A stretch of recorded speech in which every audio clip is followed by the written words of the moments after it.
Up alerting concert goers for the Country USA concert about the tornado watch that's in effect until 8 o'clock tonight.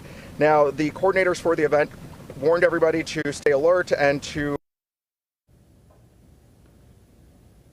All right, we were listening to Sheldon Dutez, who's talking about how the weather is possibly impacting the concerts going on in Oshkosh, that the people who are attending those country concerts are being urged to keep an eye on the weather and know exactly what's going on. There's a good way to do that. Track the rain and storms when you're away from your TV using interactive radar. You can find it on our 12 News app. You can also sign up to any severe weather alerts. The app is free to download on your smartphone or your tablet. We are following breaking news from the roads. Part of the road buckling near I-94 and Highway T in Waukesha County. News Chopper 12 flew over the scene within the hour. The damage is on the Highway T exit ramp from eastbound I-94.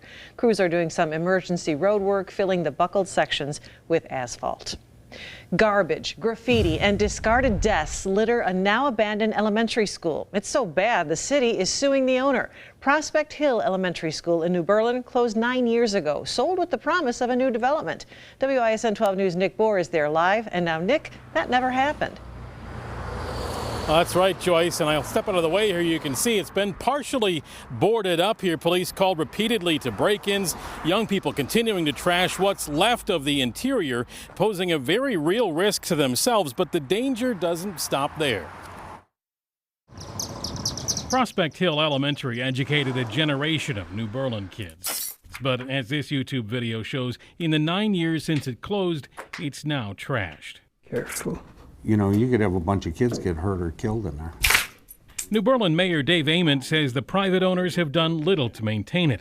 Now the city is suing to gain legal access to better secure it from trespassers. We've got people, I'm assuming mostly kids, juveniles, in there. There's been fires in there, and it's, as you can see by the pictures, there's debris and things all over the place. Somebody could get hurt in there. Police were dispatched there more than 100 times in the last year, and there's concern about the eyesore affecting nearby property values. The original buyer planned a private school that never materialized.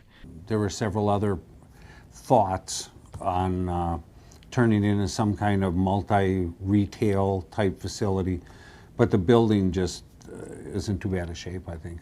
There's a lot of asbestos in there.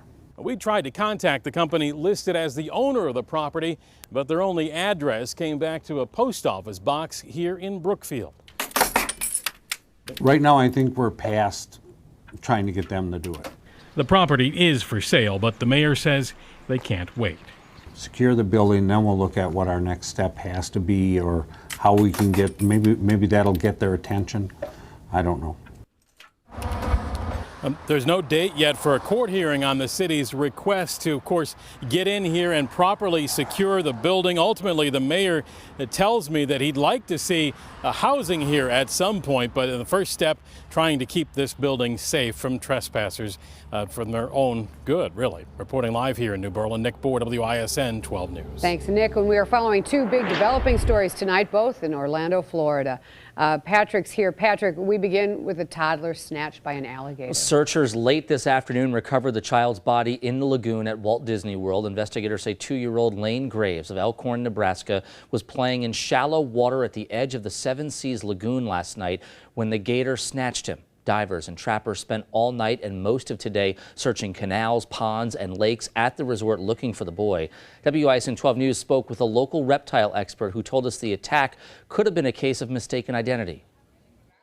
What probably occurred with this incident was the child was young enough that the gator, and splashing around, thought it might be a raccoon or something that probably go down and regularly forage along the pond. At least 5 other alligators were caught before they found the one responsible. Also in Orlando, the FBI is pleading for anyone who had contact with or knows anything about nightclub shooter Omar Mateen to contact them. Police are also looking more closely at Mateen's wife. Law enforcement officials say she went to buy ammo with him and visited the nightclub with him at least once. The U.S. attorney today refused to speculate on whether she could face any criminal charges. President Obama plans to visit Orlando tomorrow. The president plans to meet with the families of those killed. He'll also meet with survivors. Anything but a smooth ride. No one is immune to the bumps and the banging. A new study finds the state of Wisconsin has some of the worst roads in the country. New at 6, one of the state's top lawmakers says he is open to any option to help repair them. WISN 12 News' Kent Wainscott is getting some answers tonight. Kent? And Joyce, this work behind me here is along I-41 near Center Street. In fact, if we move over this way, you can see that's the Center Street bridge that has been out and is being replaced. This is all part of the Zoo Interchange project, which of course has accounted for a big chunk of the state's budget for roads over the past couple of years. Now a lot of drivers from the freeways to surface streets are saying more needs to be done to fix the roads. But the question for lawmakers remains whether or not to take more of your money to pay for it all. Drive almost anywhere in Wisconsin and you're bound to run into some rough roads. Oh, they're terrible. They're nothing but potholes. Debbie Dickman is just one of many people paying the price for driving over bad city streets. We actually wrecked our tie rod on our car because of the potholes on the way to my husband's work.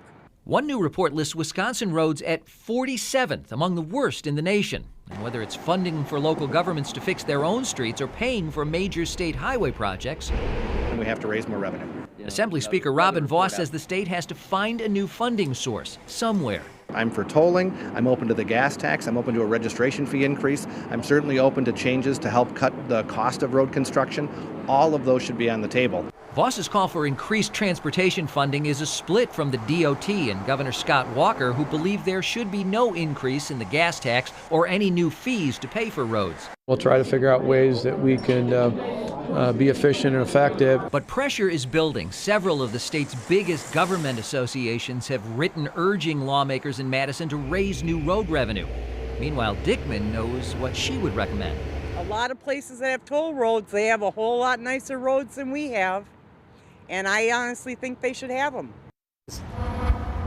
Debbie actually has a unique perspective on all of this. Not only does she drive the roads, she looks right out of her front window on the state's biggest road construction project, the Zoo Interchange, right out here. And, you know, whether it's the freeways or the surface streets, something does have to be done. All of the lawmakers agree. What they don't agree on is how to make that happen. And that debate, Joyce, is likely to continue to play out throughout the budget process next spring.